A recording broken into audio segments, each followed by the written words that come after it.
Hello, everybody, and welcome to the second episode of World's Worst Wrestling. I'm Sage, I'm here with Fox, and we are going to continue our quest to try to see if the worst wrestling everybody talks about is really as bad as everyone says it is. I've got my Ring of Honor Live shirt from back when Ring of Honor was Ring of Honor. And it still lived. Yes. I know you didn't. I think from the rest of this quest I'm going to have Fox here with me, and we're just going to see if it's as bad as everybody thought it was. Last episode I did the infamous Heroes of Wrestling pay-per-view, and it was bad, but it wasn't that bad. But now we are going to this guy right here's Letterboxd, which you can follow. I do text reviews of these as well in there. Or I guess technically he does. Decided to request the infamous Finger Poke of Doom. So was January 4th, 1999, Monday Nitro, as bad as everyone said? And I guess we can just go through the show and Bit by bit, we'll just... Yep. I will say at the beginning, where they had the guy who won the contest on. Yeah. Kind of shows why you don't want random clowns on camera live. Because that was very cringeworthy. It was also, the very end of the 90s, so... Yeah. That was normal. But we started with Glacier and Glacier versus Hugh Morris. Yep. Which I didn't care about either of those two. Now see, I am a Glacier fan. Like I was like, yay, Glacier! I actually do like Glacier.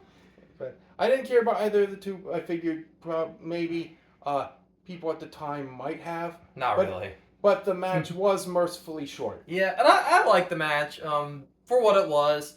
I like how Glacier uses the leg sweep as one of his main moves, because Glacier is a Sub-Zero knockoff. Yeah, and, clearly.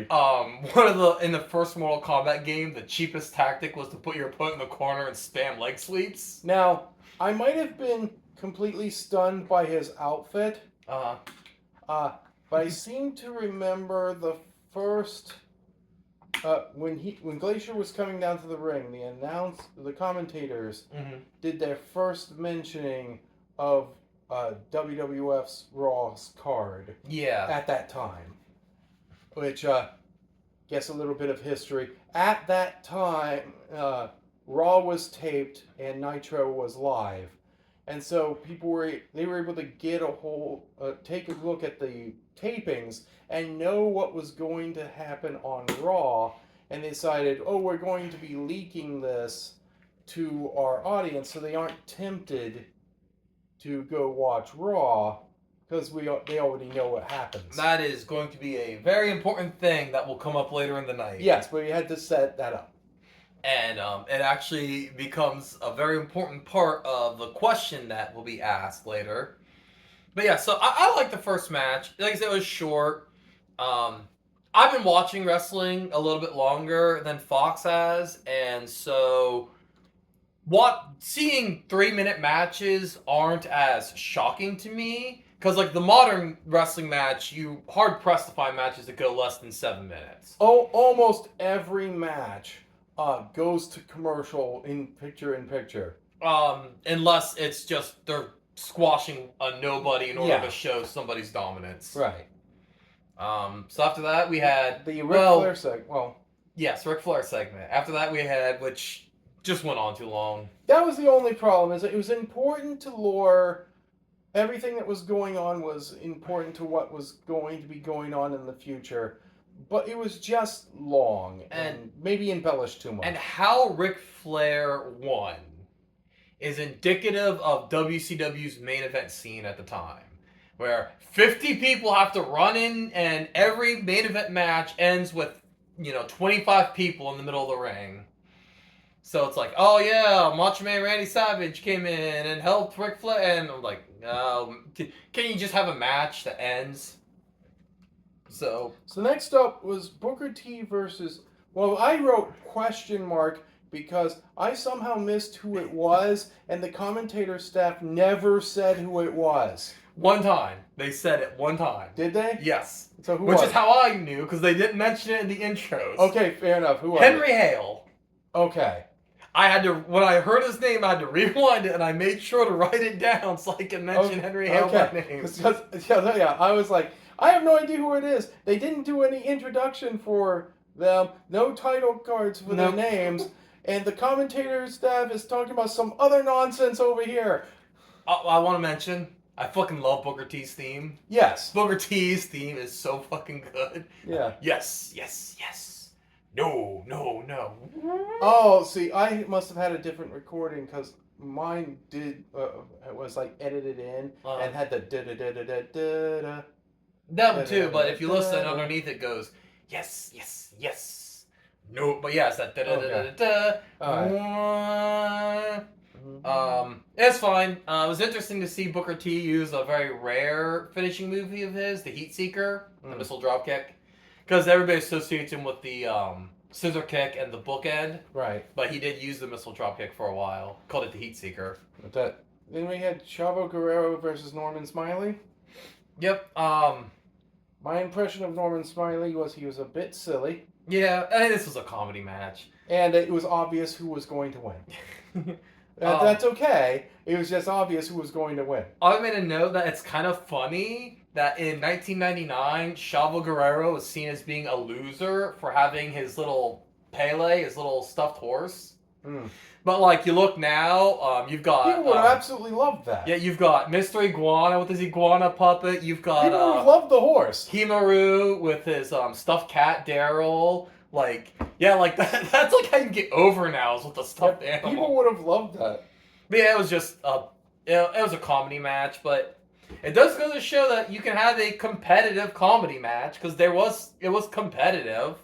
Then I had Chris Benoit versus Horace Hogan. He who shall not be named versus Horace Hogan. I'd never heard of Horace Hogan up to that point. Yeah, he was one of Hulk Hogan's friends that they billed as his cousin. Yeah, that's the commentator said was he was his cousin. Who wasn't actually just. Oh, duh. Yeah. And it's like, although I'd never heard of him and he seemed like a generic big guy wrestler, I will say, young Chris Benoit can make anybody look good. And Horace Hogan he wasn't a bad wrestler. Because he was friends with Hulk, he got overpushed. Right. Same with Brutus Beefcake. Brutus Beefcake isn't a bad wrestler. These guys, they're just low mid-card wrestlers, and you need low mid-card wrestlers, and yeah, I thought it was a solid match. It was a solid mid-card match. Like, and I have next the note about the Goldberg arrest segment. Goldberg gets arrested. My god, this sucked so bad. Oh, for fuck's sake. And it gets worse. You keep cutting to him at the police station. It gets worse. I was like, so is that what you had to say about the segment? The only thing you had to say about the segment? Basically. Is that suck? I have a note here about the segment. It's like, whether Goldberg was actually innocent and they were just bringing him in for questioning, his reaction, he could realistically have been busted for resisting arrest. Fair enough. But wrestling is dumb. Yeah, wrestling is dumb. I just remember, I was like, this is stupid. This makes Goldberg look like a fucking joke. Yeah, he really did. Then Saturn versus Jericho? Saturn versus Jericho. And the version I had Jericho's Break the Walls Down theme. Break the Walls Down! Yeah. Which is not the theme he was using at the time. The theme he was using at the time is the song I've dubbed Even Slow, which is just like an instrumental version of Pearl Jam's Even Slow. Just but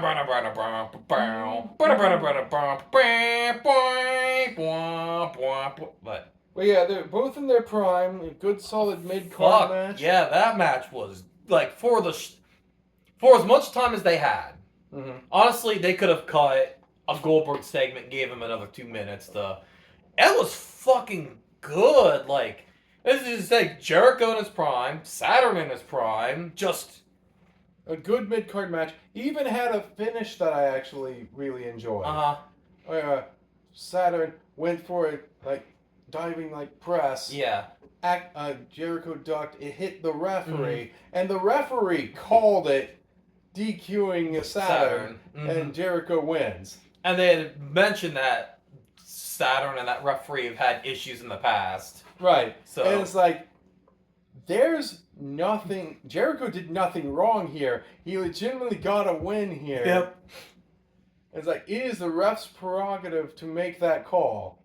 But this was very much at the time where Jericho was being kind of smarmy as a heel. Mm-hmm. So like I think it also absolutely it just really worked for both of them. It's like, it's a sort of thing. It's like the ref was in his right. Jericho actually did nothing wrong, but I guarantee the audience was like, Jericho's, I'm so mad at him. But it's because it just felt cheap. Like, oh fuck Jericho. I actually didn't like the ending, but I think you've turned me around. I actually think you're right that it worked out. Because at first I was like, oh man, I want this match to like end, but yeah, Jericho didn't do anything wrong, but it felt like he did something Right. wrong. That's good writing. That was the LWO party. Oh my god! Once again, it just took too long. I was bored. It was fun time padding. I tell you what. But I do have a side note for it. And it's like, damn man, Dominic Mysterio does not get enough credit for perfectly mimicking young Eddie Guerrero. I know. I looked at that whole segment. I was like, it's like looking in a mirror. That's Dom. I can say also this note, the LWO theme, that doom doom, so much better than WWE's LWO theme. WWE's LWO theme sucks. You'd think they'd have the rights to it. I know. They should just use that theme because it's the LWO's theme. I actually think it was technically Eddie Guerrero's theme that the LWO used, but. And then we had Kidman and Rey Mysterio. The Filthy Animals versus Psychosis and Juventud. The LWO. They said it was a tornado match, but they kept tagging. Like, that's not tornado rules. They mentioned tornado tag rules, but yeah, it didn't feel like tornado tag. Because tornado tag, both teams are supposed to be in the ring at the same time.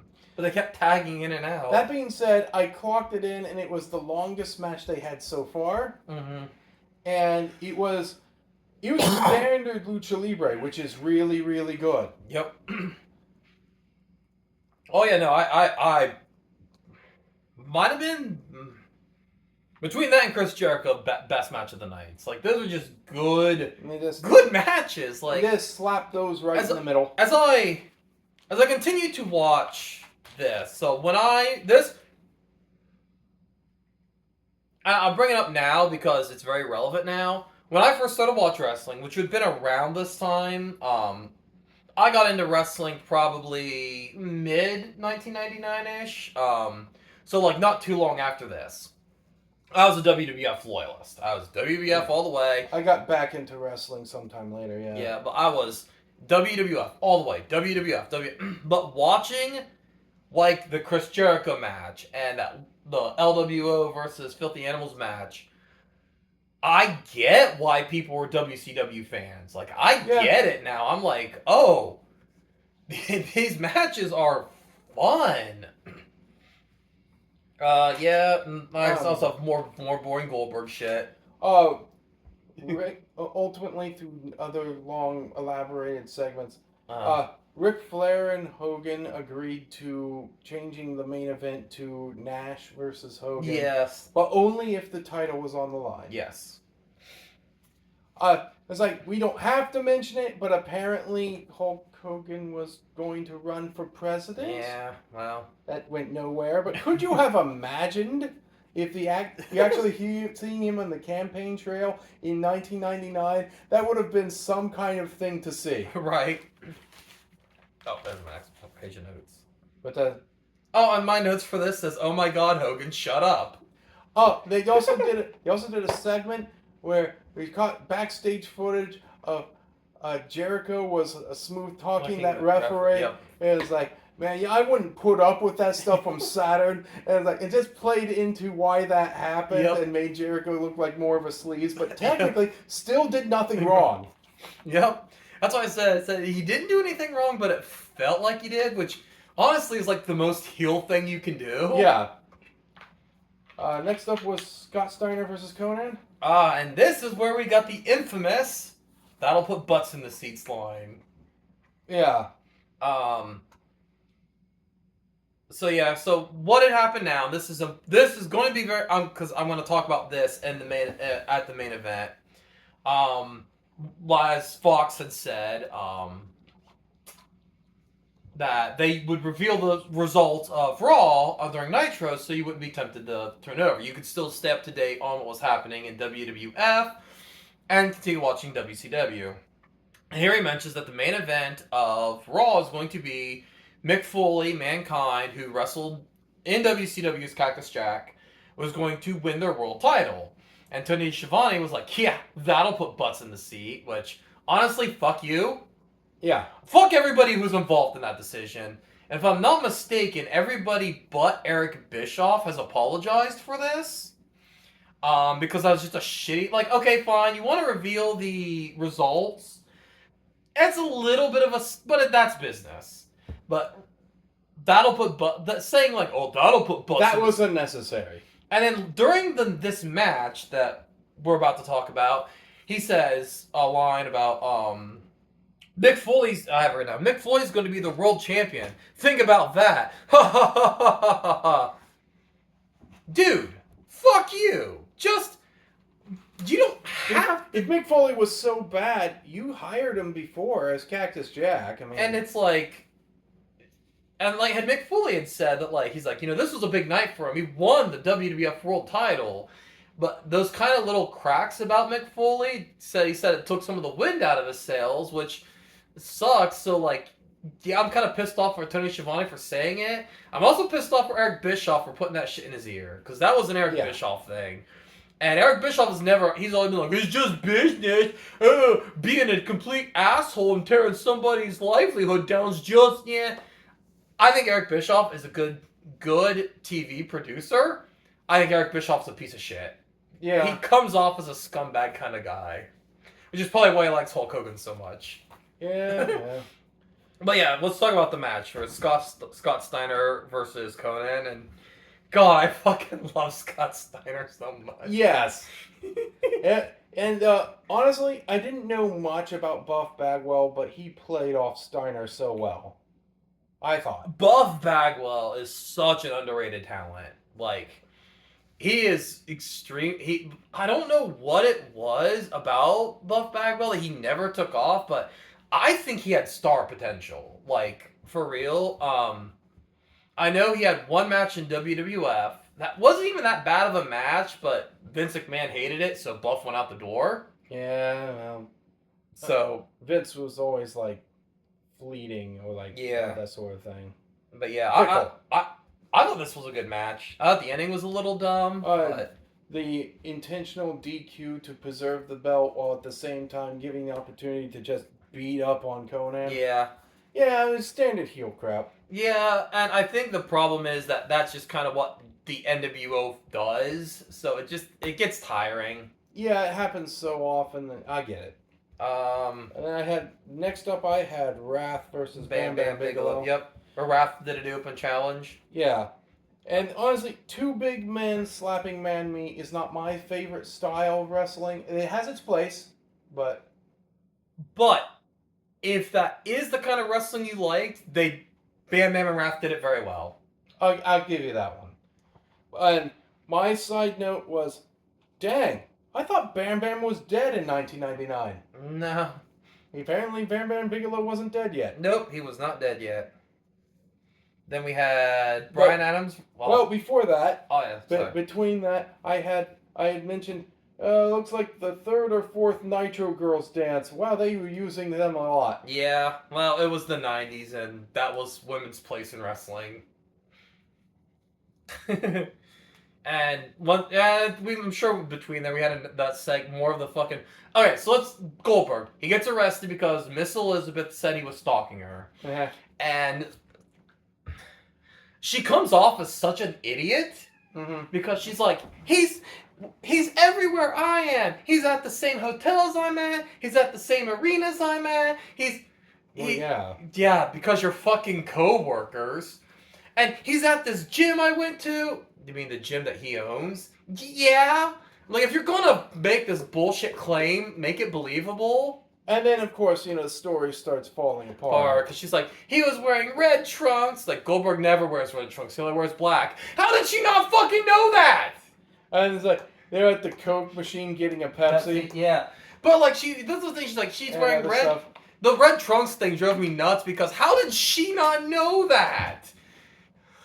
Yeah. Everybody knows Goldberg wears black and silver. Like, oh. And only that. Ever. Like, she comes off as such an idiot. I know it was literally just a delaying tactic. Yeah. Because the main event was supposed to be Goldberg versus Nash, but Goldberg was arrested, so they had to change the main event, and I will get into that shit here in a minute. Mm-hmm. But next up is the Old Crush versus Diamond Dallas Page. Bryan Adams versus DDP. Self high five. It's always fun to see DDP. Even if the diamond cutter was sloppy. Finished the match with the RKO out of nowhere. Yes. It was a little sloppy, but that was probably Adam's fault. Yeah, and at this point, he was experimenting with the RKO. Mm-hmm. Like, he was still getting used to the move and all that stuff, so... Well, what I saw was Bryan Adams was meant to drop completely like you normally do. Yeah. He kind of just stumbled and like dropped to his knee at first, then went the rest of the way, which made the whole thing look terrible. Yeah. But, it was a fine It's okay. match. He was fine. As you said, DDP's always entertaining. Like, it's hard to get a bad match out of it, especially this DDP, this WCW DDP.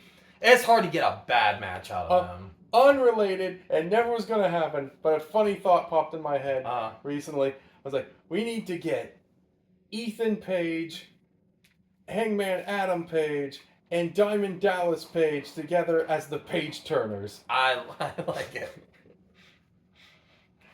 Anyway, so let's talk about I believe they made one last comment about the Raw booking before this, but then went into the main event, the Finger Poke of Doom. Yep, I mean we call this the Finger Poke of Doom episode, so there's no sense pussyfooting about it. Hulk Hogan and Kevin Nash were supposed to have a match. And it started. They stood there for about... They circled a little bit. About a minute. Nash shoves Hogan. Yep. Into the turnbuckle.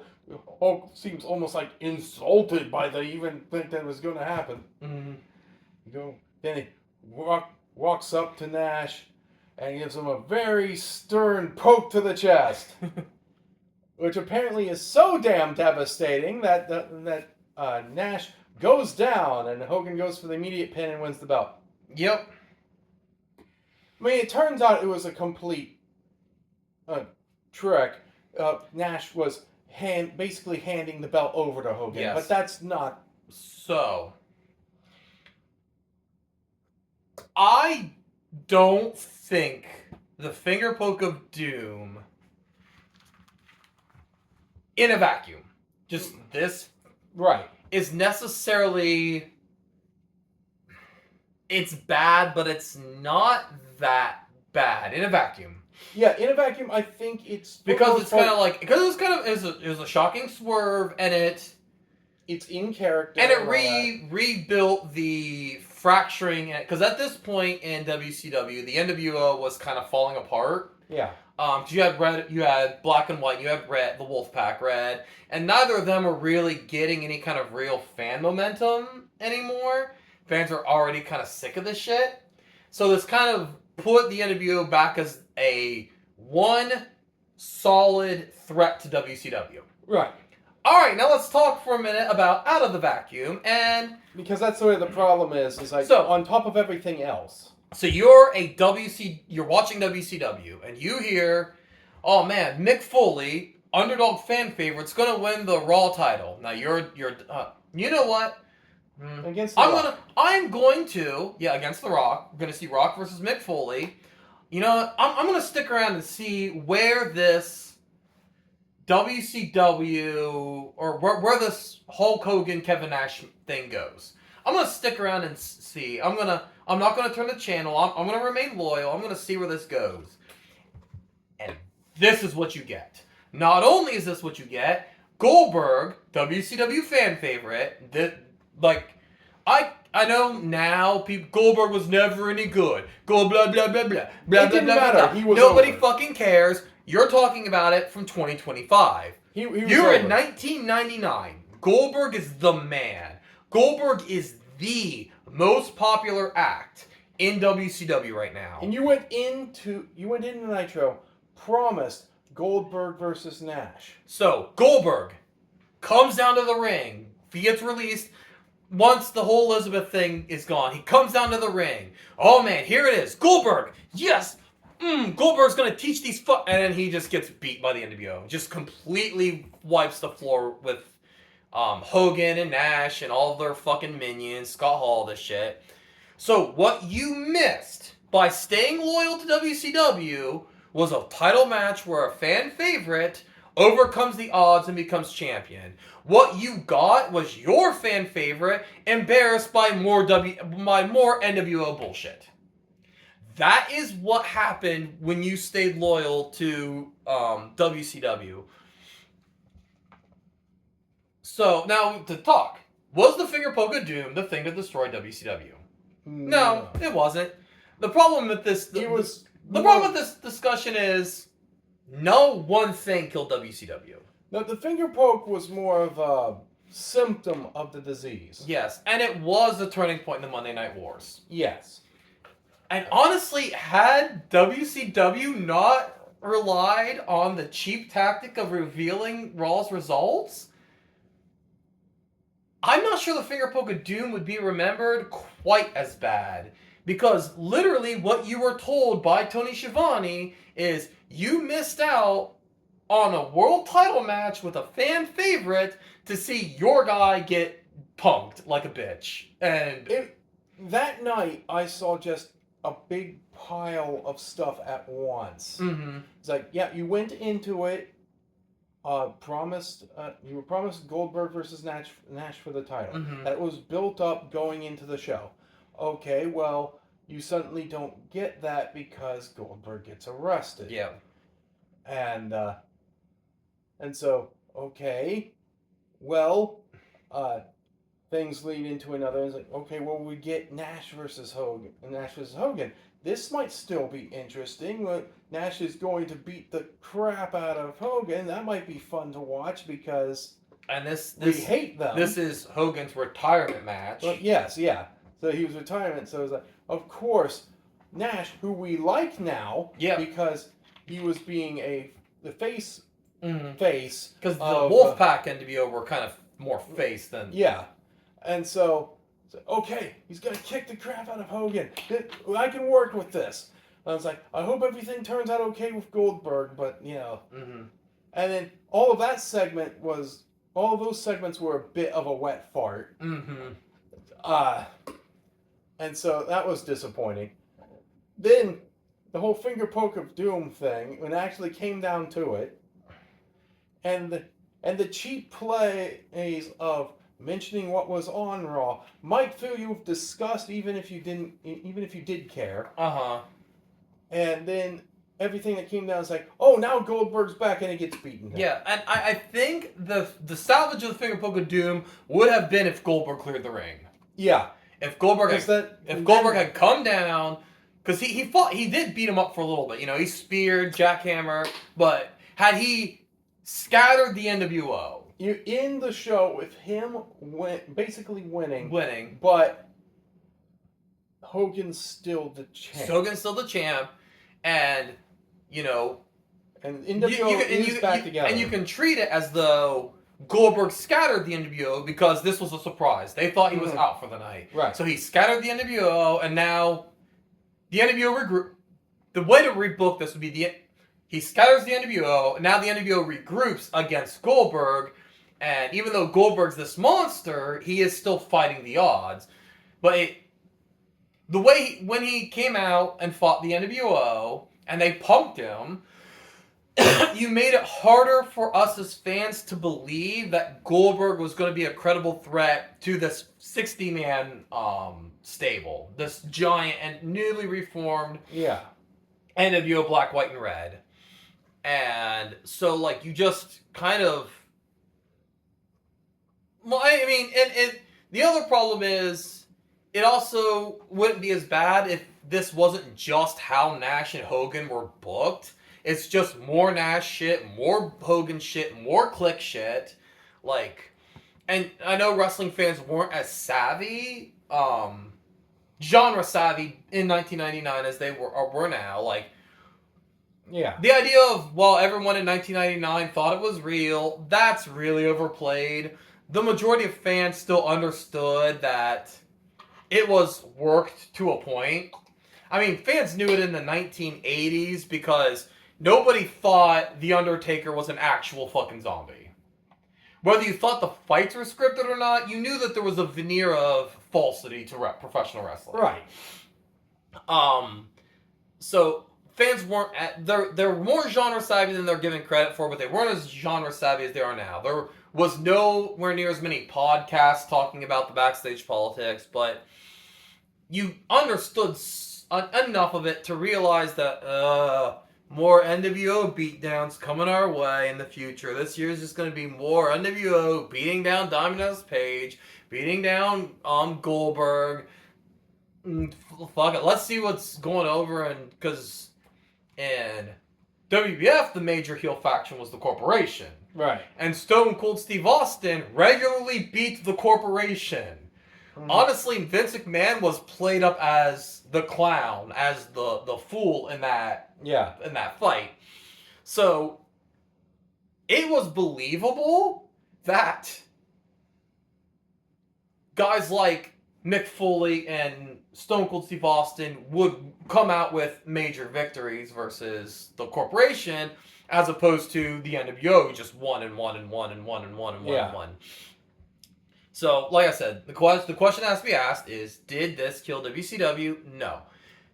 Sure as fuck didn't help. That event ended the 86 weeks streak of WCW it had in the ratings. Yep. And deservedly so. Deservedly so. Now, is this the worst wrestling card ever? Not really. I know that this is technically your first episode. This is way fucking better than Heroes of Wrestling. Honestly, outside of the main event and the segments that drug on too long, I enjoyed it. I thought the matches were shorter than most modern wrestling fans are used to, but I enjoyed them. I liked Glacier versus Hugh Morris. I thought Jericho and Saturn and the Filthy Animals versus the LWO, I thought those were fantastic matches. Like I said, the Haas style match, not really our thing, but as far as Haas's go, Raph and Bam Bam Bigelow are good at what they do. Yeah. Like, watching this, I understood now why people were WCW loyalists. I can get it. Yeah. So absolutely, this does not dethrone Heroes of Wrestling. I think the next episode we're going to watch is September... I have to get the exact date. 2000. It's an infamous Monday Nitro. It's called Russo's Revenge. It's been dubbed Russo's Revenge. As, I believe, a triple-decker cage match is the main event. This one was requested by my brother Ronan, so... Yeah, that immediately sounds terrible. So we'll, I guess, here in a couple of weeks, me and my colleague will talk about what might be the worst wrestling card in wrestling history. And just as a quick note, if you guys want to support the channel, I leave my Cash App and my PayPal in the description below. I'll leave a link to the Discord in the description below where you can join our Discord. It's like 90% us sharing memes with each other, honestly. But if you want to get in and join discussions, offer suggestions for this series or any of the other series we do, our random discussions or table talks, or Doodle Trump, or any of the other things we do, you can leave it in the Discord. You can come because me and Josh are both extremely active in the Discord. Yeah. So yeah, join the Discord. Like I said, you can support me in the channel. I might throw your PayPal in the description below. That way, if you want to support what we do here, you can. And I guess we will see if Vince Russo's Revenge is the worst wrestling card in history. But until then, to steal Fox's line, I'll see you in the ring. All right.